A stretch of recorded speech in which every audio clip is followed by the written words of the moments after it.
What's going on, guys? Welcome back to another video. As you said, you wanted to see a Nougat review, so I borrowed this gorgeous Galaxy C9 Pro just for you guys, and as you can see, it looks extremely beautiful on this Nougat update. Now, Nougat update was actually rolled out as an OTA 2 days before, something around 7th of November, and now we also have a firmware for it. So if you want to install it manually, I will be uploading a video on that too. You can tap the I button to check it out. But as you can see, I have installed the OTA over here. It was around like 1.4 GB, and it brings a ton of new features. And also, this is the experience version 8.5. It's not experience version 8.1 as of the Galaxy A7, S7 or any kind of another device which got the Nougat update. You guys are quite lucky that you got a 8.5 because it's extremely smooth. Also, tons of new features. The opening of apps is extremely quick. You don't have that ugly splash screen before as many of the devices got, such as the A series, which is good. The apps are extremely quick to open, so no need of that. You get the Samsung Pay Mini, which gets a bit of a overall. Then you get all of the new icons from the Galaxy A7. Going to the contacts, you have all new profile option over here. If you tap it, you have your whole profile. If you go to the edit, it's 8.5, but still you get the older options. There are also no new wallpapers with the Android Nougat update. If you go to the game launcher, you have all new options for the high performance, which is exact same from the higher flagships such as the Galaxy A7 and the Galaxy A7. On high performance actually reduces a ton of lag if you experience it on Marshmallow. Opening up the quick settings panel, if you go here, as you can see, all new animation thanks to Android Nougat. But as same as the Grace UX, all of the toggles are now expandable over here. You get the mid max option as before. Then again, you can go here, you can adjust the button grid for 3x3, 4x3 and 5x3. Now coming to the launcher, you have only launcher from the Galaxy A7. As you can see, it has blur and stuff. Also the new gesture, if you swipe down, you can access the quick settings panel easily, which is good. It's an option that you can turn off. Over here you have cleanup pages, so if you have some icons just in between, you can tap this option to get everything sorted. Then you have voice typing for menu, which is good if you just have like crap ton of apps. And also if you want the older app button, which I don't like now, it's just old.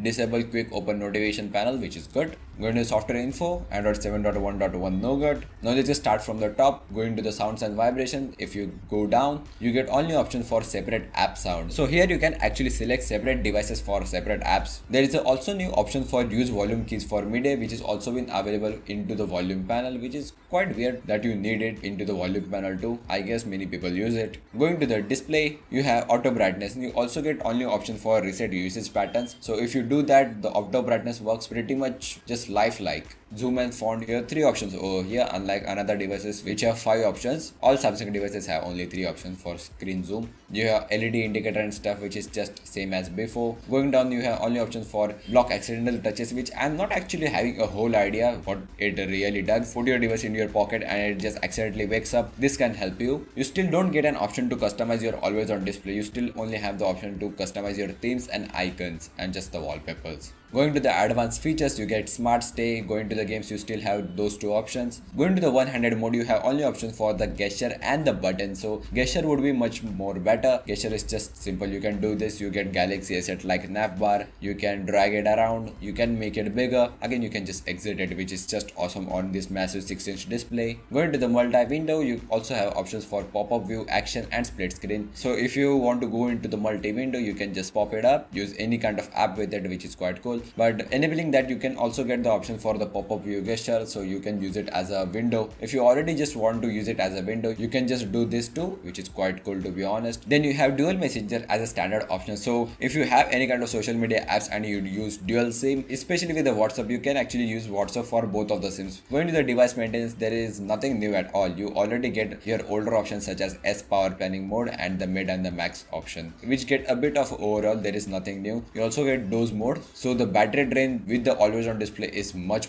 better, but you get stocks active protection. So this is a new thing. As you can see, you have to actually restart your device and agree their agreement. If you go to the anti-malware section, you have ultimate protection for your mobile. Tap here to see. Going to the lock screen security, you don't get any kind of face unlock over here, as the camera is one of the shittiest ones on the C9 Pro. You get information and face widgets, so you can actually set over here, for example, day schedule, next alarm. So if you are on the lock screen, you can actually set just widgets over here, such as for example music player, your calendar calendar and events, and just your normal clock. You get app shortcuts, you can change them too. Going down, you have Samsung Pass. So Samsung Pass is actually autofill for password. So if you actually enable Samsung Pass, it will use any kind of biometrics. For example, you have fingerprint scanner, so you have to just tap your fingerprint scanner and your password will be already in. And that's basically it for the settings. So coming to the camera, actually has one of the major upgrades. So starting with the front camera, you get portrait mode. So this is not actually available for the rear camera, but it works quite perfect if you have the adequate lighting. Also, if you're not standing just directly to the light, it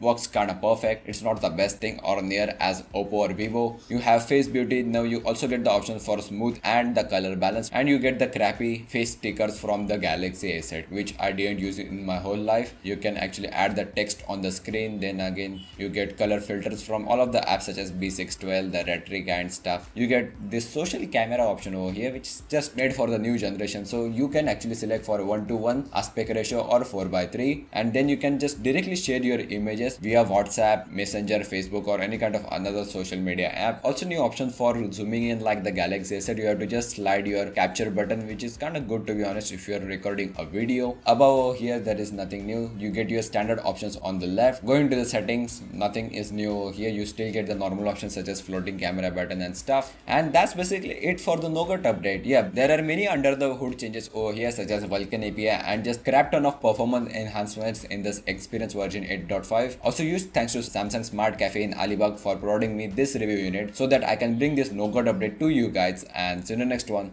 Peace.